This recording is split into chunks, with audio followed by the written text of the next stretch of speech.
করে হাত দুহাত উঁচু করে ঠাকুরের কাছে আত্মসমর্পণ করবো। কৃষ্ণ প্রেমানন্দে হরি বল।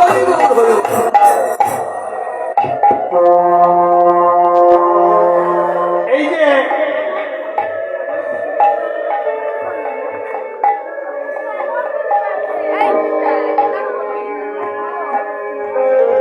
যে লীলাটা আমি আপনাদের কাছে পরিবেশন করব।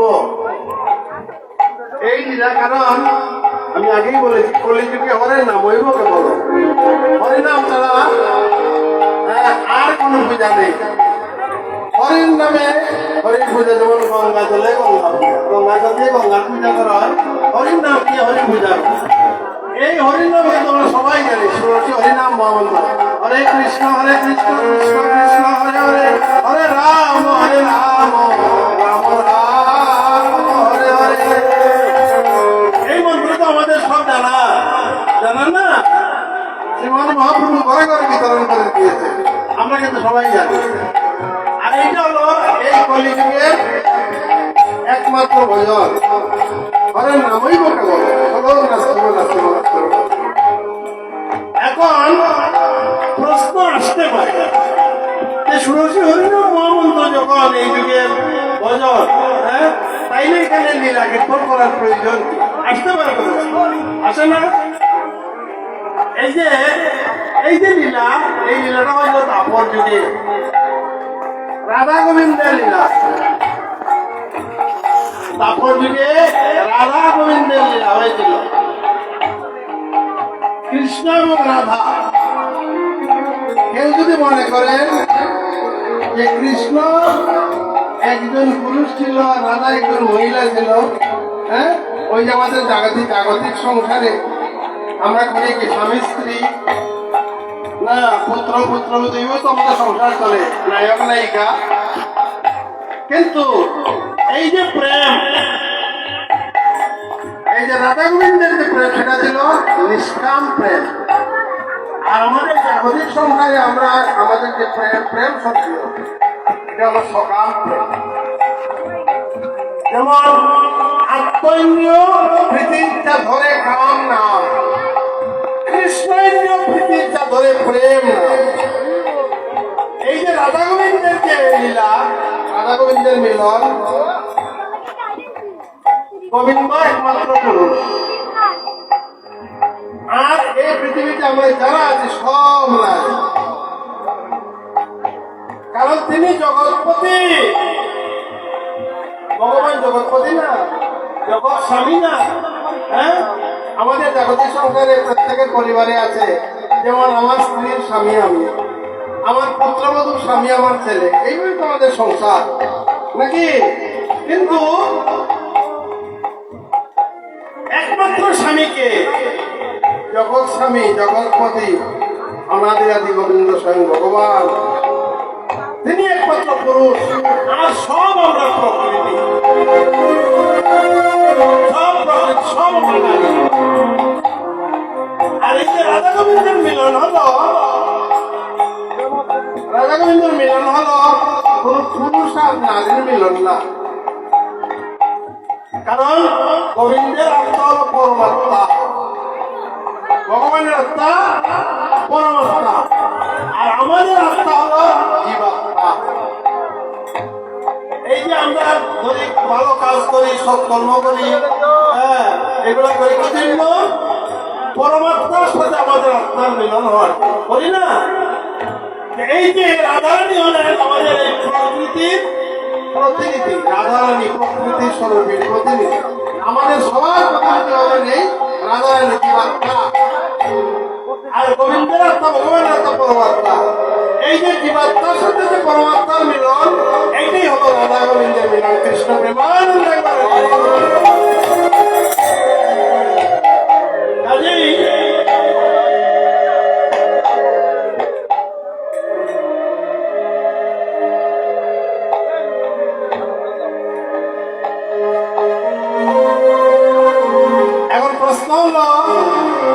এখানে যদি ষোড়শী হরিনাম মহামন্ত্রই যদি আমাদের একমাত্র ভজনের পথ, তাইলে এই লীলা কীর্তন কেন করা হবে?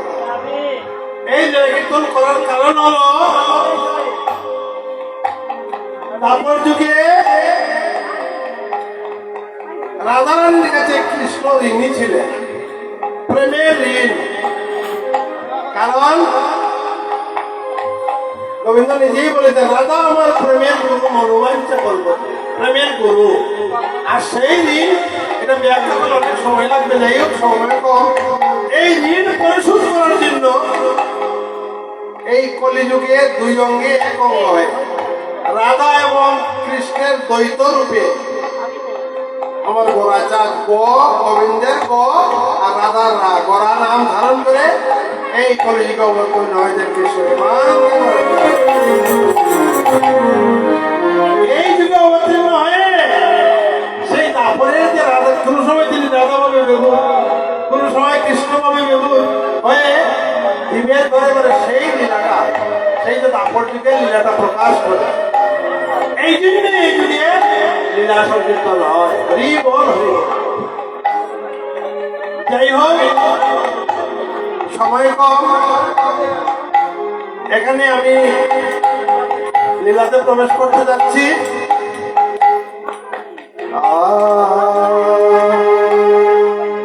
না জানি আজ গোরা থাকে, না জানি আজ গোরা থাকে,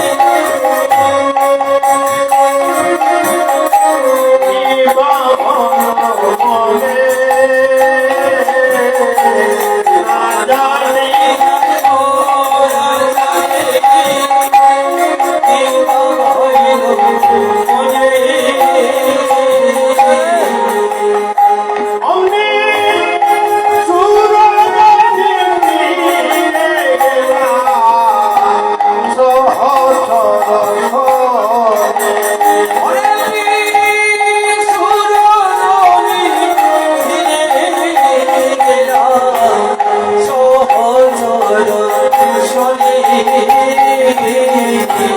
আজ আমার প্রাণ গরমের মনে এমনি ভাবের উদয় হয়েছে, তাই তিনি করছেন কি, দুপুর বেলা রাধা ভাবে বেগুন হয়ে সুরধুলিতে গিয়েছেন। আর সুরধুলিতে গিয়ে সুরধুলিকে দর্শন করেই তিনি বলছেন, তুমি কি আমার সেই যমুনে, তুমি কি আমার সেই যমুনে, তুমি কি আমার সেই যমুনে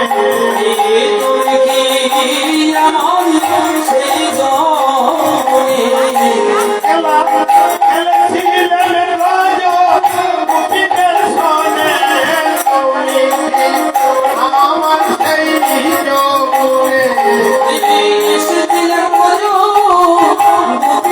সনে, তুমি কি আমার সেই যমুনে, আমার শ্রীমন মহাপ্রভু সুরতনকে দর্শন মাত্র সেই যমুনার কথা স্মরণ হয়ে গিয়েছে। ওই যে সেখানে যমুনাতে কত ক্রীড়া হয়েছে, যমুনার তীরে কত খেলাধুলা হয়েছে, সেগুলো মনে পড়ে গিয়েছে। আপনি কান্ডারি হইয়া, পায়ে নৌকা টানি, আপনি কান্ডারি হইয়া, পায়ে নৌকা টানি,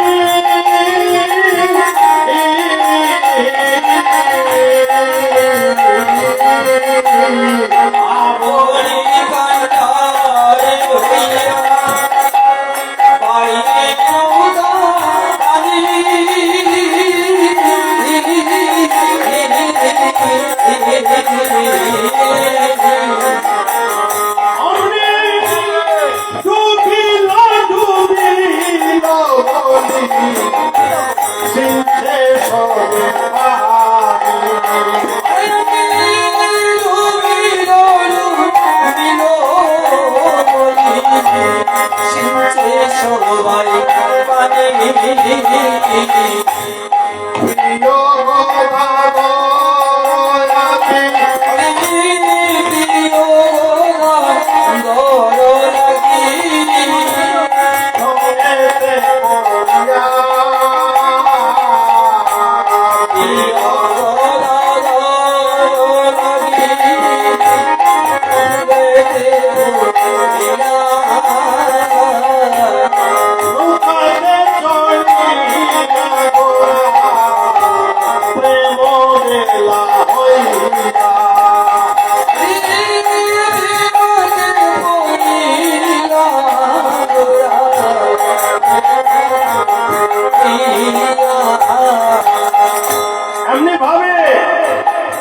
প্রিয় সহচরকে সঙ্গে নিয়ে গোদাবরাদি সহচরকে সঙ্গে নিয়ে একখানা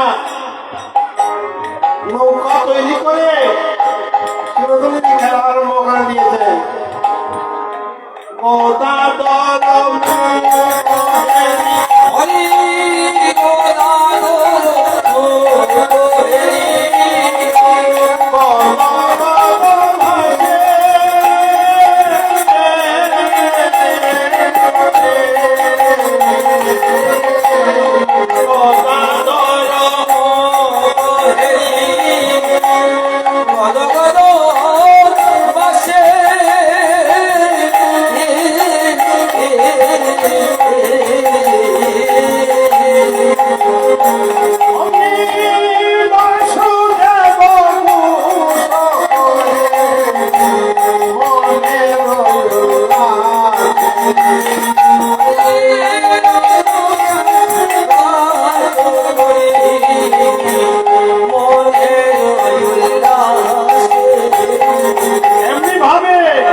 শ্রীমান মহাপ্রভু সমুদ্রীতে করিবে আনন্দ করতেছেন, খেলা আরম্ভ করে দিয়েছেন।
Bye.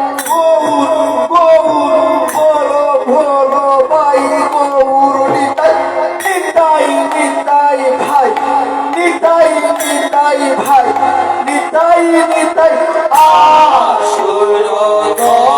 আসুরদনি আরে হায় সুরদনির তীরে যাইয়া গোবিন্দ নামে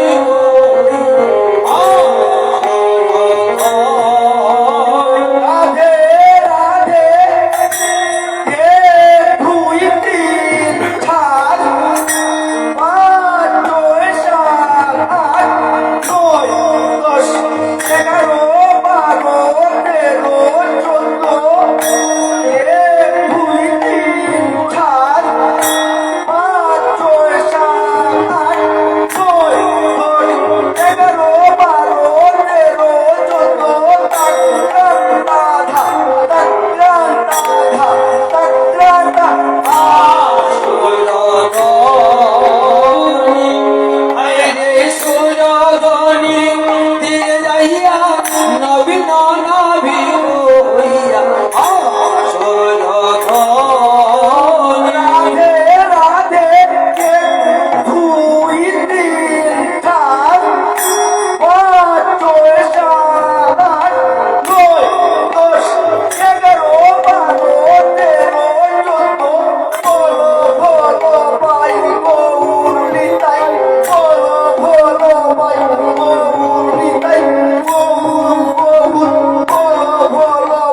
বলেছেন ডুবু ডুবু করে না ডুবে না ডুবে না জুমু জুমু করে মা ডুবে না ডুবে না ডুবু ডুবু করে না ডুবে না ডুবে না ডুবু ডুবু করে না ডুবে না ডুবে না প্রেম ভক্তি করা করিয়ে ডুবে না ডুবে না প্রেম ভক্তি করে করে ডুবে না ডুবে না প্রেম ভক্তি করা করি ডুবে না ডুবে না প্রেম ভক্তি করা করে ডুবে না ডুবে না সাজাইলা ভাবে করি আমার গৌরাঙ্গ হরি সাজাইলা ভাবে করি আমার গৌরাঙ্গ হরি সাজাইলা ভাবে করি আমার গৌরাঙ্গ হরি সাজাইলা ভাবে করি আমার গৌরাঙ্গ হরি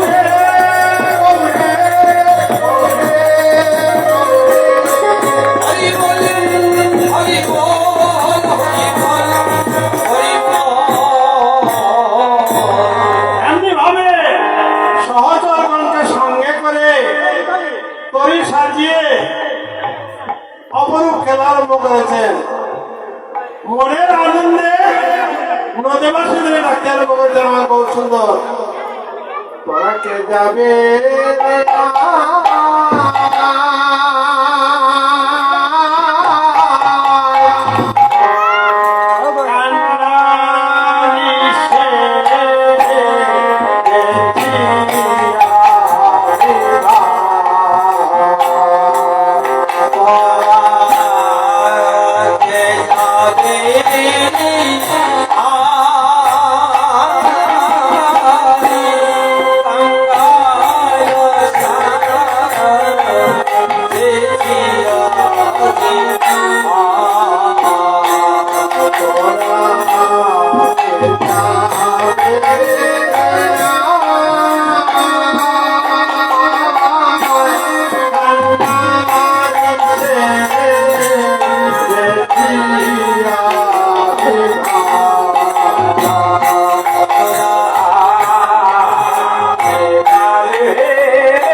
আর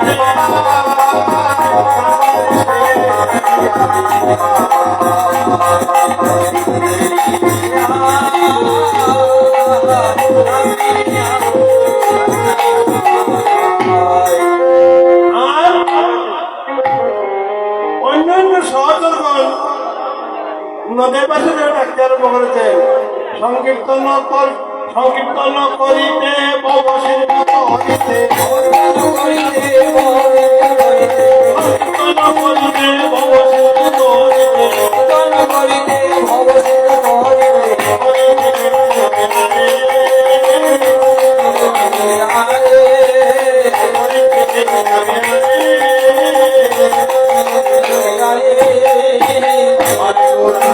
করি লাগে না বুঝে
এদিকে নদের নাগরিক কলসি ফাঁকে করে নদীতে গিয়েছে জল ভরতে গিয়ে অপরূপ গৌরূপ দর্শন করে আনন্দে আত্মহারা হয়ে কাঙ্কের কলসি সুরধনুকে ভাসিয়ে দিয়ে ফিরে এসে অন্যান্য নাগরিকদের বলতে আরম্ভ করেছে, ডাকতে আরম্ভ করেছে, তোরা কে যা, তোরা দেখবে যদি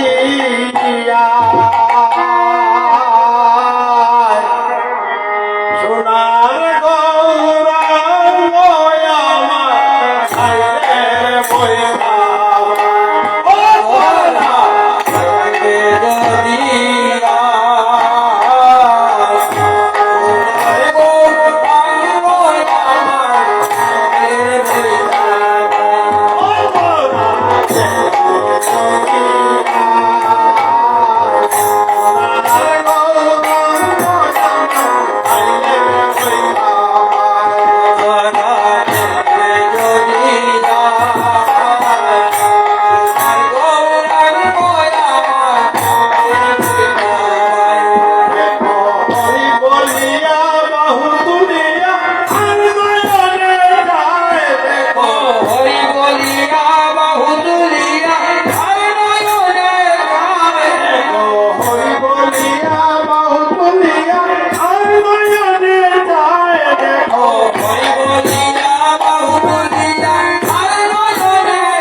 Aku rai jar pane jai no yo na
এমনি ভাবে অপরূপ সাজে তরি সাজিয়ে সহজ সকলকে সঙ্গে নিয়ে আমার প্রাণ দুরাঙ্গ মনে আনন্দের সুরতলিতে ক্রীড়া করছেন নৌকায় বসে বসে।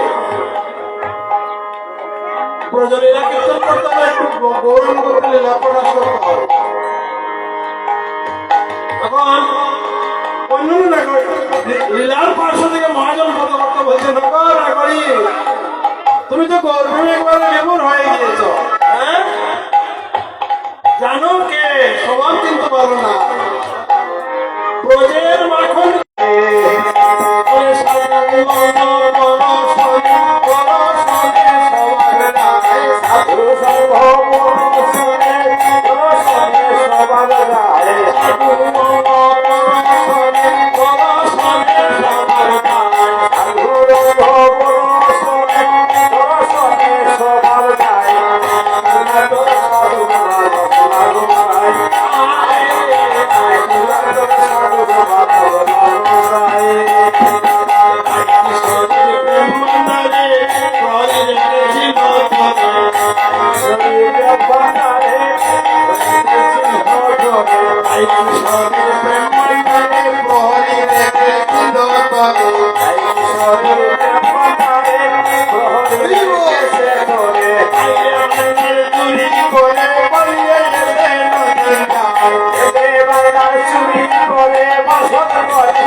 জগৎ মশালের দিয়ে হরিনাম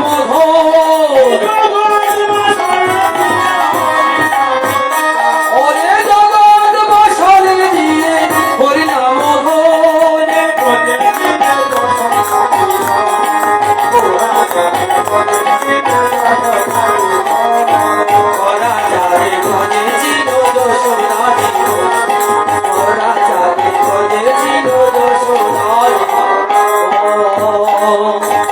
কীর্তন করতে হলে একটু গৌর লোকের এলাকা গৌরচন্দ্রিকা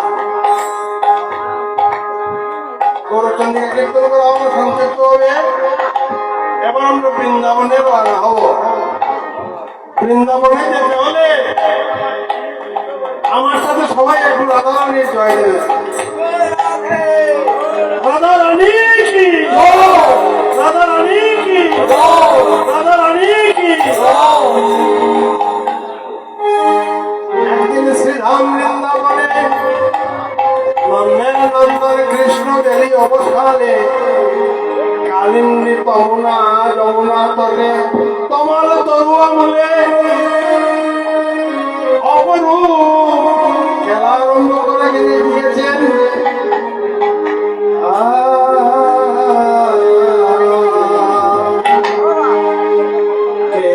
রাম রাম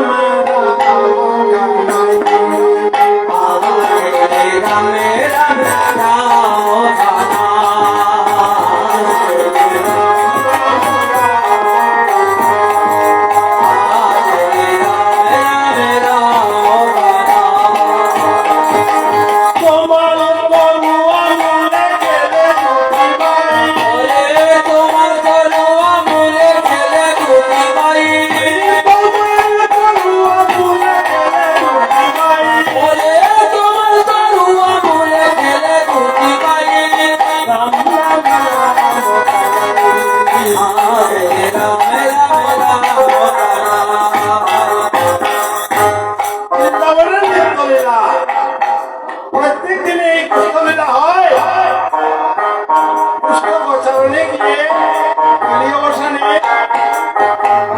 সমাগমকে সঙ্গে নিয়ে বলেন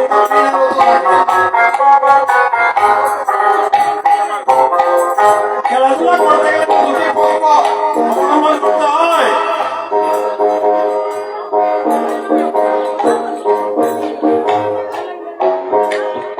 তাই একদিকে বলরাম আর একদিকে কানাই কৃষ্ণ কৃষ্ণ বলরাম দুটি পক্ষ।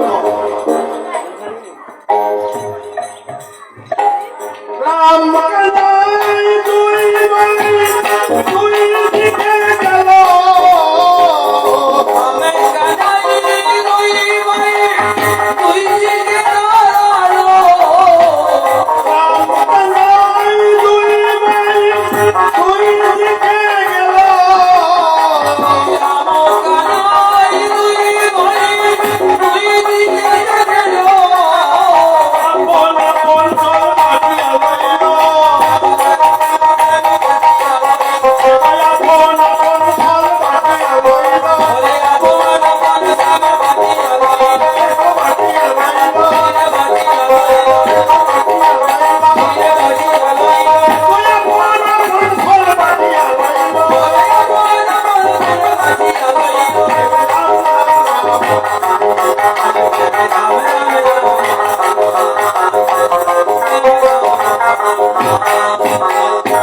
কানাই এবং বলাই উভয়ের মধ্যে খেলা।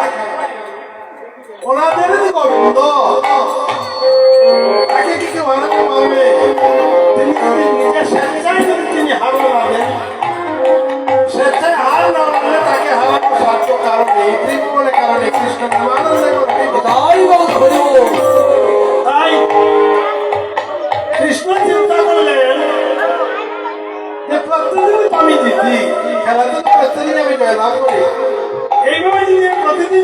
করি, হ্যাঁ? তাইলে কি খেলার মধ্যে আনন্দ থাকে? তোমরা দুইজন প্রতিদিন খেলে, একজন প্রতিদিন জিতে জয় করে, তো খেলার মধ্যে তো আনন্দ থাকে না। তাই তিনি চিন্তা করলেন যে আজকে আমি নিজেই হারবো। তবে খেলার মধ্যে কোন ফটো ধরতে হয়, বাজি ধরতে হয়। কি বাজি?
আমি জয়লাভ করি, হ্যাঁ?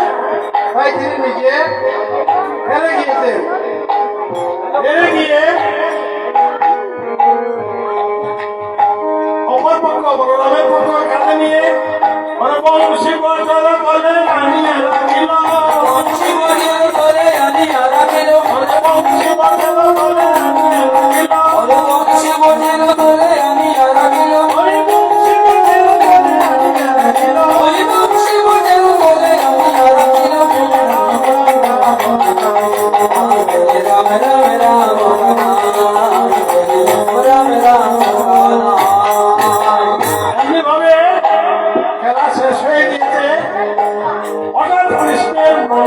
পরিবর্তন হয়ে গেছে। রসে চিলা খানাই, রসে চিলা খানাই, সুবলের সনে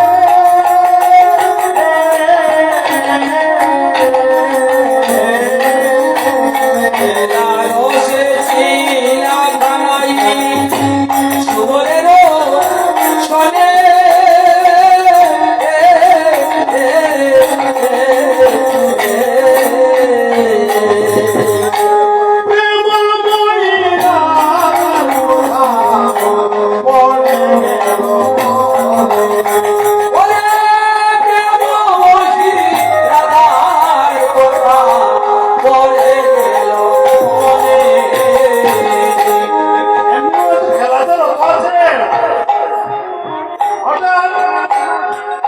কৃষ্ণের রাধার কথা স্মরণ হয়ে গিয়েছে। কেন স্মরণ হয়েছে? কারণ প্রিয় সখা, প্রাণপ্রিয় কৃষ্ণের প্রাণপ্রিয় সখা হলেন সুবল। সুবলের বর্ণ আর রাধারানীর শরীরের বর্ণ একই বর্ণ। তাই সুবলকে দর্শন মাত্রই কৃষ্ণের রাধারানীর কথা স্মরণ হয়ে গেছে। বরণে বরণে স্মরণ হইল, বরণে বরণে স্মরণ হইল, বরণে বরণে স্মরণ হইল, বরণে বরণে স্মরণ হইল। আইরে সুবল ভয় ভয়, বরণে বরণে স্মরণ হইল, আইরে সুবল ভয় ভয়, বরণে বরণে স্মরণ হইল, আইরে সুবল ভয় ভয়,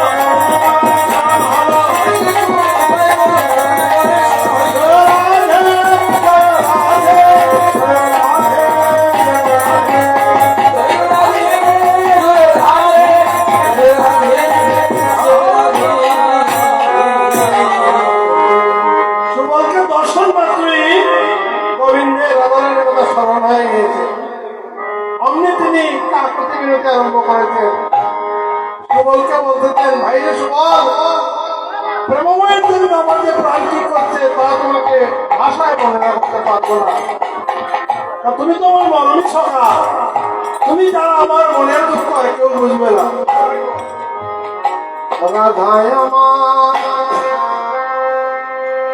নয়নের জল রে বাইরে বাইরে রাধায় আমার নয়নের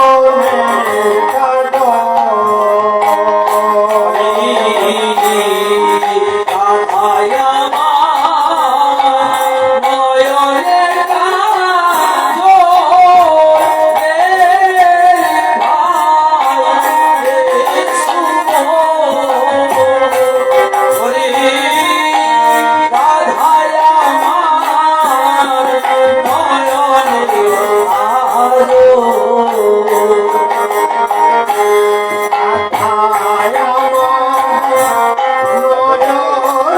কাজল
রাধায় আমার নয়নের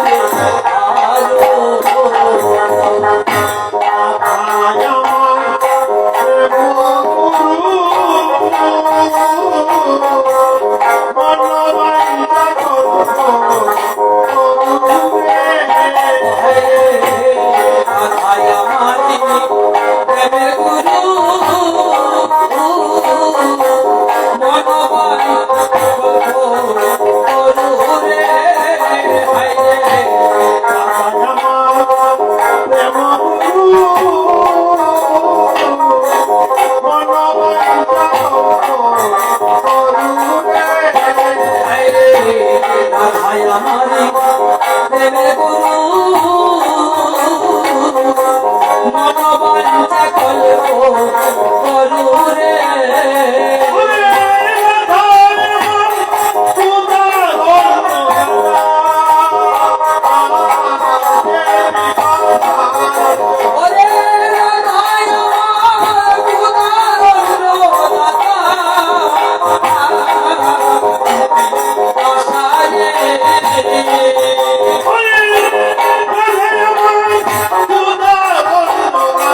মনের দুঃখ আর কেউ বুঝবে না। তুমি আমার রাধারানীকে নিয়ে আমার রাধারানীর সঙ্গে মিলিয়ে দাও। তখন সুবল বলছে, কৃষ্ণ তোমাকে যে তোমার রাধারানীর সঙ্গে দেওয়া অনুমতি আমার পক্ষে তো দেওয়া সম্ভব না। কেননা আজকে পুষ্টে যাওয়ার সময় মা কার হাতে সমর্পণ করেছে? বলরামের কাছে সমর্পণ করেছে। বলাই রাজা যখন আমাকে জিজ্ঞেস করবেন তখন দাদাকে আমি কি দিয়ে উত্তর দেব? হ্যাঁ, বলাই যখন বলবেন সুবল আমার প্রাণের ভাই কানাই কোথায় গেল, তখন আমি কি দিয়ে উত্তর দেব? ভগবান স্বয়ং কৃষ্ণ, তার কি বুদ্ধির কোনো অভাব আছে নাকি? হ্যাঁ, তিনি বলছেন দাদা যখন বলবেন তখন তুমি কি বলবে জানো? পিপাসায় হয়ে কৃষ্ণের পিপাসায় হয়ে কৃষ্ণের পিপাসায় হয়ে কৃষ্ণের পিপাসায় হয়ে কৃষ্ণের মানুষ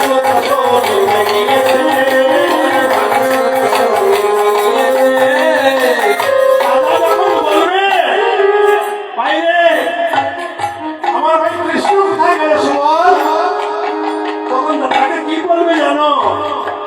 পিপাসায় হয়ে কৃষ্ণ রেখে ধেনু বৎস কৃষ্ণ মানুষ সঙ্গে। হ্যাঁ, চতুরতার সহিত তিনি বলতেছে। কারণ তখন দাদা মনে করবে যে আমার ভাই জল পিপাসায় কাতর হয়েছে, তাই পিপাসা নিবারণ হেতু কোথায় গিয়েছে? মানুষ তার শরীরে। কারণ বিশ্ববানুর রাজনন্দিনী বাধায় মানুষতা সুতক দৈব ছেলে সুতক দৈব মেয়ে। মানুষতাকে রাধারানী মানুষতা, আর মানুষতাকে মানুষতার উপরে সূর্য সূর্যদেব তপন তপন তনয়া ভানু সুতা মা যমুনা। যমুনা মানুষতা আমার রাধারানীও মানুষতা। দাদাও তো মনে করবে ভাইয়ের জল পিপাসা হয়েছে, হ্যাঁ তাই কোথায় গিয়েছে? যমুনাতে জল খেতে গিয়েছে। কিন্তু ঠিকই তো, কথা তো সত্য, মিথ্যা কথা চতুরতার সহিত বলা হয়েছে। এই বলে সুবল বলাই দাদার কাছে গিয়েছে, আর কৃষ্ণ মাসি হাতে নিয়ে যমুনার দিকে যমুনাতে গিয়ে উপস্থিত, যমুনার তীরে গিয়ে উপস্থিত। এরি যমুনার জল মনোমত ফলল, এরি যমুনার জল মনোমত ফলল, কিশোরী কিশোরী বলে বাজে, কিশোরী কিশোরী বলে বাজে, কিশোরী কিশোরী বলে বাজে, আরে কিশোরী কিশোরী বলে বাজে। গোবিন্দ করছেন কি? বাঁশি হাতে নিয়ে যমুনার তীরে গিয়ে রাধা রাধা বলে বংশীধ্বনি করছেন। বেলিও বসানে যমুনা মাঝে, বেলিও বসানে যমুনা মাঝে, বেলিও বসানে যমুনা মাঝে, বেলিও বসানে যমুনা মাঝে, কিশোরী কিশোরী বলিয়া বাজে, বেলিও বসানে যমুনা মাঝে, কিশোরী কিশোরী বলিয়া বাজে, বেলিও বসানে যমুনা মাঝে, কিশোরী কিশোরী বলিয়া বাজে,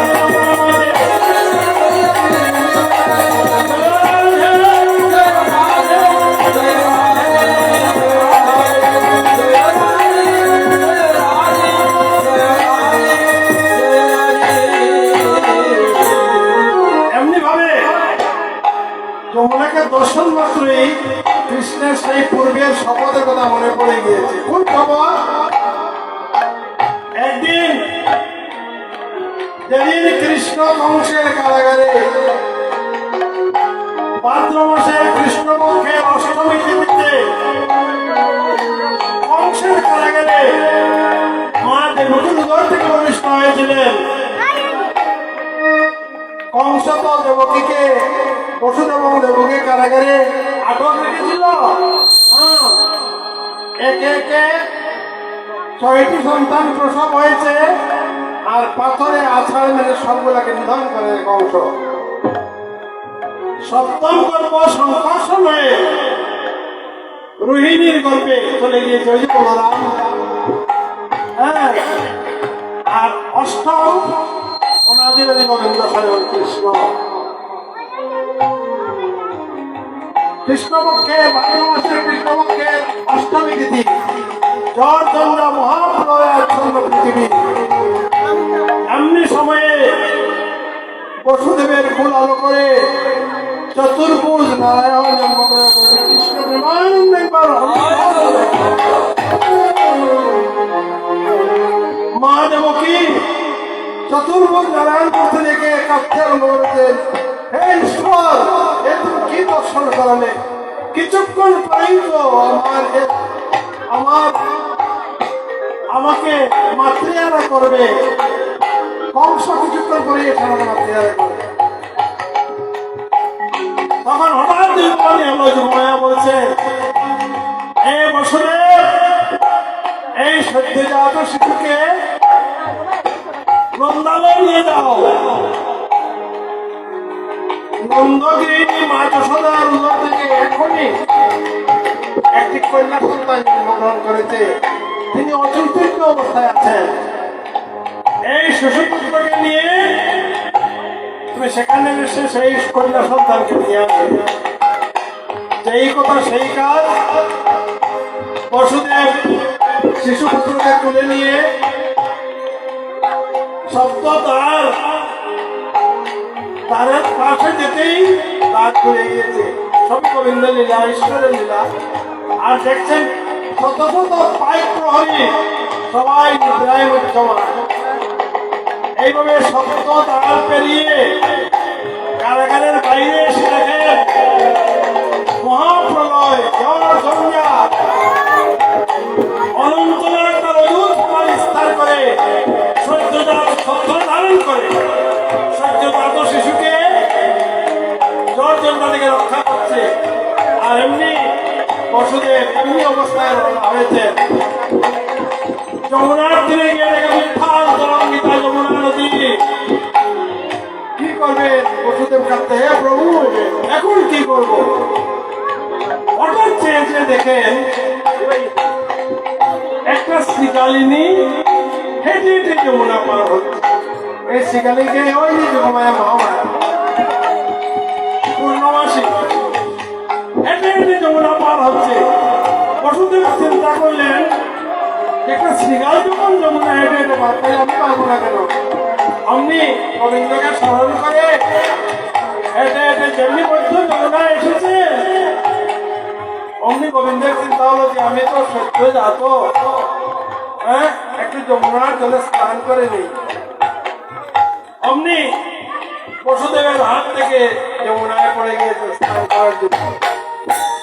আর এমনিতে মা যমুনা মনের আনন্দে কৃষ্ণকে খুলে ধারণ করলো যে, হে প্রভু, আজ আমার জীবন ধন্য, আপনাকে আমি খুলে নিয়েছি। প্রভু, আমার জীবনকে ধন্য, আপনি কোথায় রওনা হয়েছে?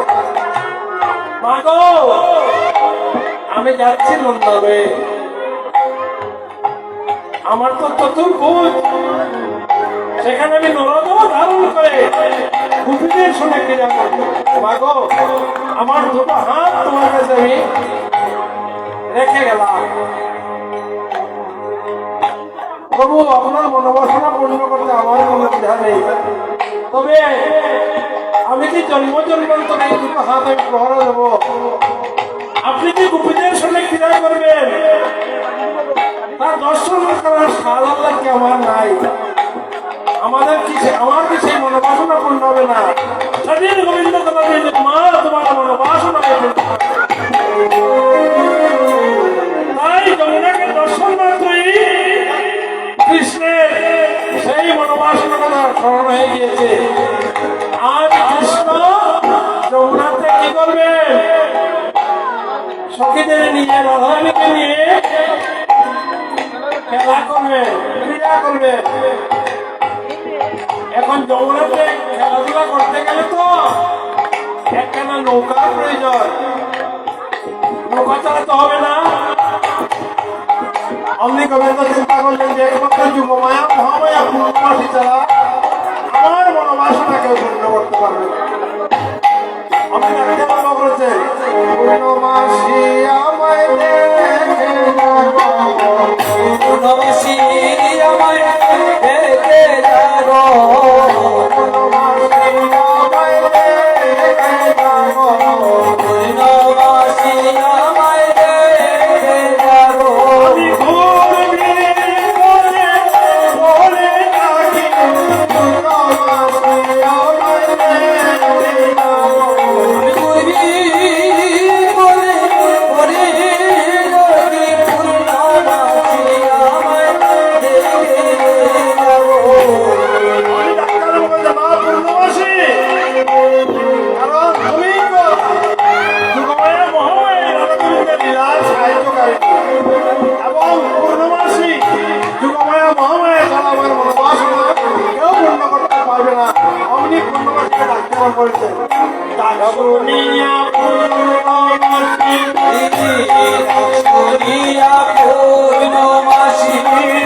পূর্ণমাসী, ডাকুনিয়া পূর্ণমাসী, হরি রাম শুনিয়া পূর্ণমাসী, কোথায় আসিল?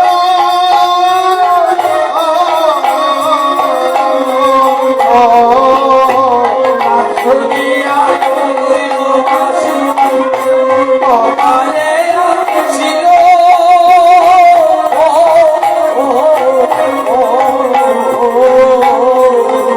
অমনি কত গত স্বরে ধ্বনি পড়িতে লাগিল। ওরে গদ গদ ওরে ধ্বনি বলিতে লাগিল, প্রভু গো, আমায় ডাকছো কেন? এই প্রভু গো আমায় ডাকছো কেন, প্রভু গো, আমায় ডাকছো কেন?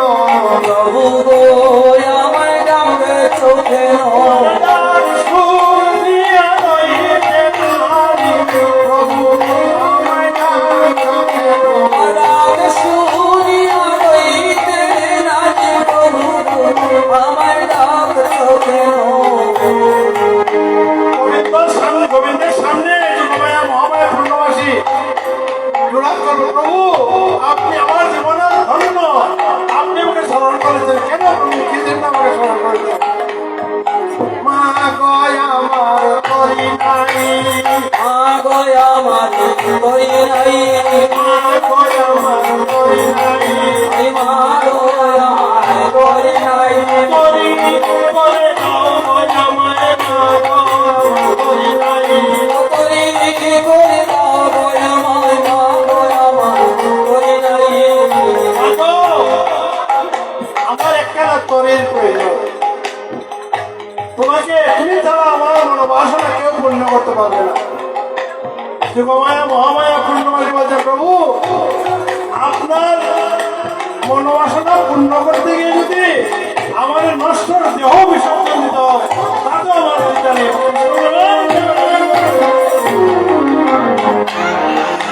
আচ্ছা প্রভু বলুন তো, তরি তৈরি করতে কিসের প্রয়োজন? প্রথমে শোনো, তৈরি করতে হলে প্রথমে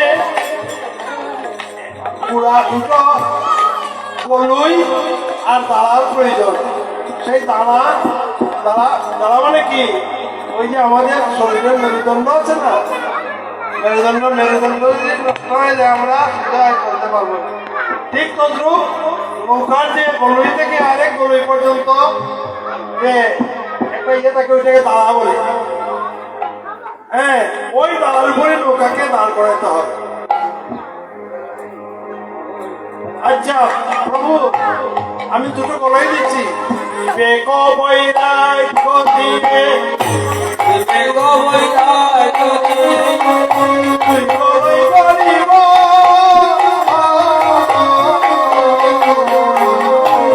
বেগ বৈরাগ্য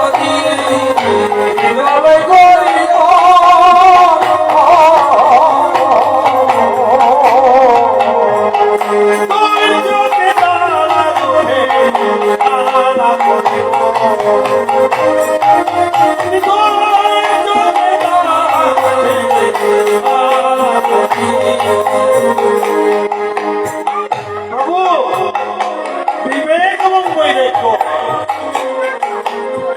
কারণ ভজন কৃষ্ণ ভজন করতে হলে কতগুলো গুণের দরকার আছে না, বিবেক এবং বৈরাগ্য রূপ ধারণ করতে হবে। আর ধৈর্যের প্রয়োজন, ভজন করতে হলে ধৈর্যের প্রয়োজন আছে না, সেই বিবেক এবং বৈরাগ্য দিয়ে শরীর দুখানা গলুই আমি তৈরি করে দেবো। আর ধৈর্য রূপ তারা দিয়ে শরীর সেই তারা তৈরি করে দেবো। আচ্ছা মা, পেয়ে গেছি। এখন কিছু তথ্যের প্রয়োজন, আর একটা তথ্যের সাথে একটা কথা সংযোগগত লওয়ার প্রয়োজন। সেই তথ্য এবং লকে দিয়ে দেবে না। আসক্তির তথ্য দিয়া রইব জুড়িয়া, আসক্তির তথ্য দিয়া রইব জুড়িয়া, আসক্তির তথ্য দিয়া রইব জুড়িয়া, আসক্তির তথ্য দিয়া রইব জুড়িয়া, সালো সালো দিয়া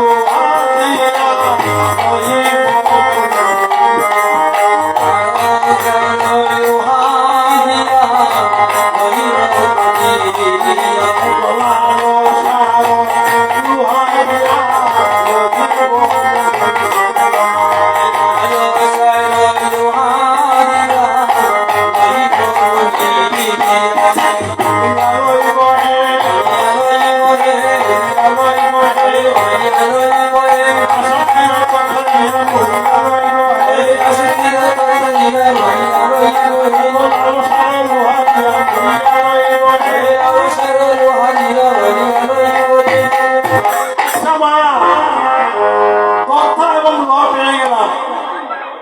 নৌকা তো প্রায় একটা রূপ ধারণ করেছে। এখন নৌকাকে শক্ত করতে হলে কি করার প্রয়োজন? কিছু গুড়ার প্রয়োজন। গুড়া নৌকাকে শক্ত করতে গুড়ার দরকার না? হ্যাঁ, সেই গুড়া কি দিয়ে দেবে মা? নববিকা ভক্তি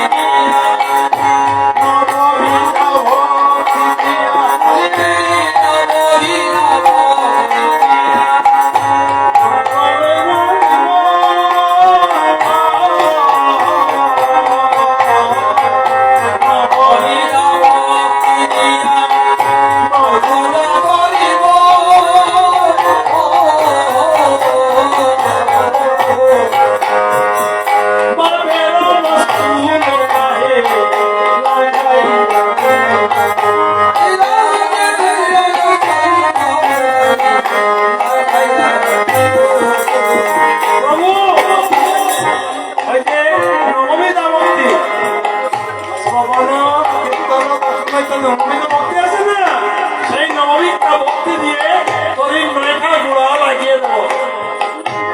হ্যাঁ, সত্য হয়ে গেল। আর একটা জিনিসের প্রয়োজন, বস্তু। আগে তো ইঞ্জিনের নৌকা ছিল না। হ্যাঁ, তখন তো পাল দিয়ে উঠ টেনে নৌকাকে নাকি আমি ভাবলো বস্তু দিয়ে নৌকাকে দাঁড় করালাম। আচ্ছা মা, এবার তো বস্তু হয়ে গেছে, নৌকা প্রায় পূর্ণাঙ্গত্ব লাভ করেছে। এখন কিছু রশি এবং পালের প্রয়োজন। সাধু সঙ্গ কাল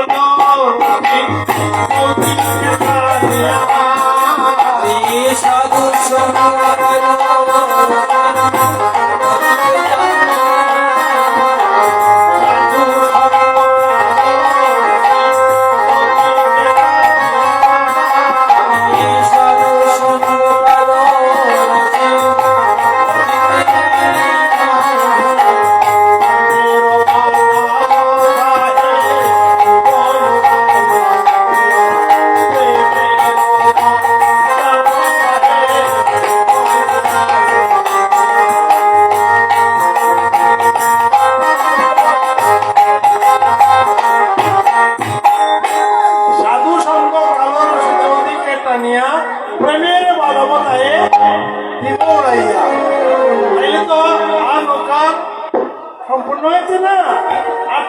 প্রয়োজন নাই, মাকে একটা জিনিস বাকি আছে। কি প্রভু? একখানা বই খাওয়ার প্রয়োজন। হ্যাঁ, এই বইটা কি দিয়ে দেবে মা?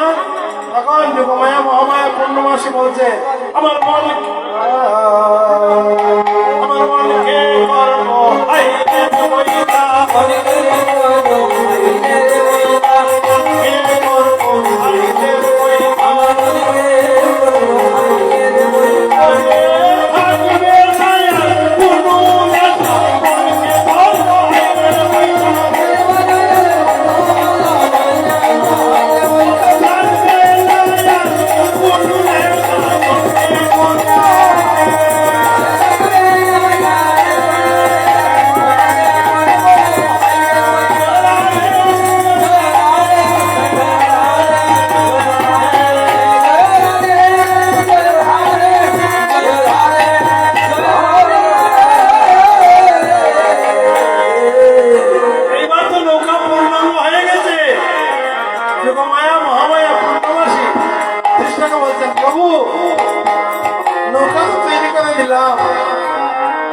এই নৌকাটি আপনি কি করবেন প্রভু?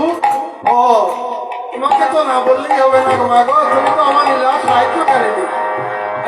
আমি করিব কিশোর, আমি করিব কিশোর, আমি করিব কিশোর, আমি করিব কিশোর,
ব্যাপারটা কি?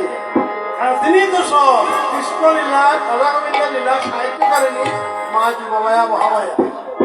বলে প্রভু, আপনার মনোবাসনা পূর্ণ করতে গিয়ে যদি আমি নরকবাসিনী হয়, তাতেও আমার কি দাঁড়ায়?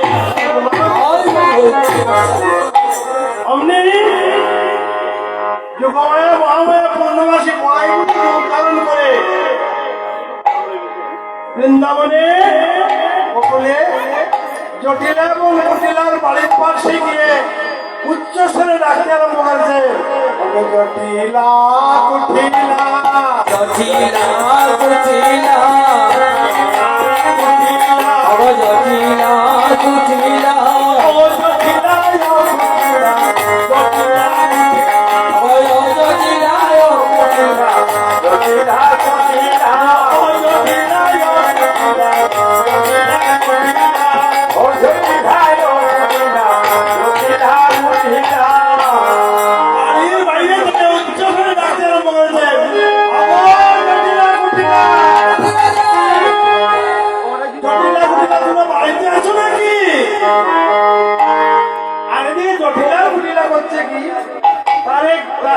গৃহে বসে বসে মা এবং জি, জটিলা মা আর কুটিলা তার মেয়ে, মা এবং জি বলাবলি করতেছে। কি বলাবলি করতেছে? কারণ এই বৃন্দাবনে তাদের মধ্যে সতী নারী আর কেউ নেই, কৃষ্ণ প্রেমানন্দ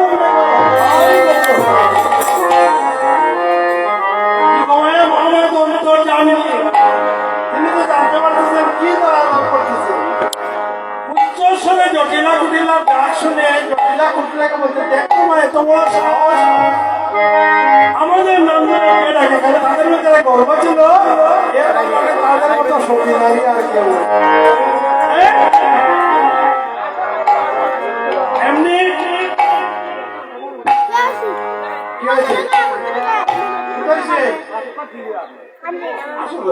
তোমরা আসো তো, মা, আসো। আসো না, সুন্দর লাগবে। তোমরা তুলে ভাই বলেই তো আমি অপেক্ষা করি আর। জয় গৌর হরিব আসলে অপরাধ তুলি না হইলে আমার মনটা বড় খারাপ দে চলো ভাই আসলে যাবো আসো সব আসলে এটা ঠিক না সব আসলে খালি আছে তো বাবা তারা এখন ফিরি ধরো বুঝতে পারি হ্যাঁ মা বল সুন্দর লাগে তো ওর মানুষটা উদা গানোর মতো সিয়ারও সিস্টেম করতে দিব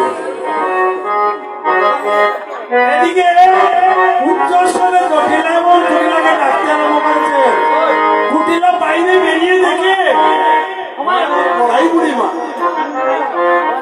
কারণ এই বৃন্দাবনে একমাত্র পড়াই বুড়িকেই তারা সমীহ করেছে না আর কাউকে না অমনি কুটিলা মাকে গিয়ে বলছো গো মা জটিলাকে গিয়ে বলছো গো মা পড়াই বুড়ি এসেছে পড়াই বুড়ি এসেছে এক কাজ কর মা তাড়াতাড়ি ওর মনোবাসনা পূর্ণ করে ওকে বিদায় করে দে হ্যাঁ অমনি কুটিলা এসে বলছে ওগো মা পড়াই বুড়ি কি জন্য এসেছে মা ও আমি কি জন্য এসেছি হ্যাঁ তোমরা গৃহে বসে বসে মা এবং কি করতেছ আমি কি জানি না মনে করেছ হ্যাঁ তুমি তো অন্তর্জামী তোমরা সতীত্বের বড়াই করতেছ নাকি সতীত্বের বড়াই করতেছ ওগো কুটিলা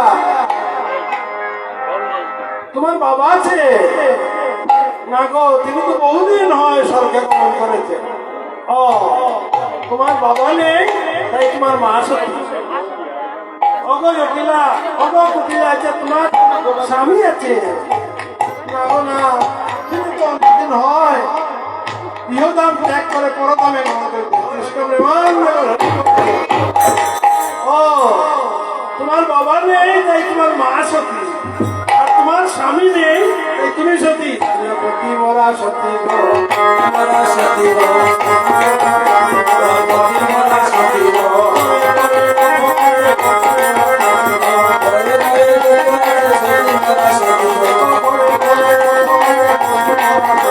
গোরে গোরে যত আছে পতি মরা সতী গো পতি মরা সতী গো পতি মরা সতী গো গোকুলে পতি মরা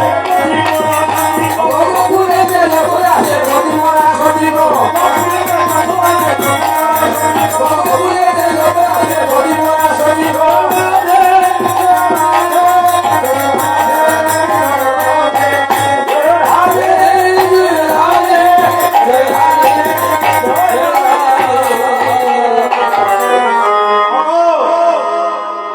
স্বামীহারা ভয়েরা আপনারা আমাকে অভিশাপ দেবেন না কেননা আসলেও কেউ বিধবা না।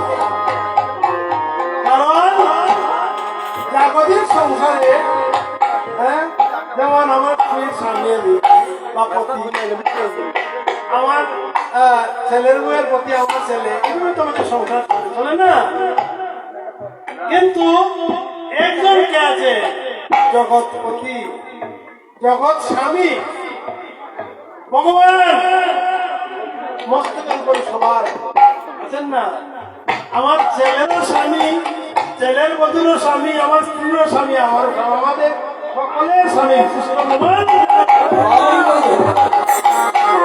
আমরা কিন্তু পতি বলা না পতি আমাদের আছে আছেন না জগৎপতি বিদ্যমান কাজেই এখানে মন খারাপ করার কোনো ব্যাপার না পতি মরা সতী গো পতি মরা সতী গো পতি মরা সতী গো এই বলে জটিলা এবং কুটিলা চিন্তা করছে ওরে এই যে মুখনি আমাদের ইজ্জত দিয়ে টানাটানি পড়বে এক কাজ কর কুটিলা দেখতে ও কি জন্য এসেছেন তার মনোবাসনা পূর্ণ করে বিদায় করে যাওয়া ভালো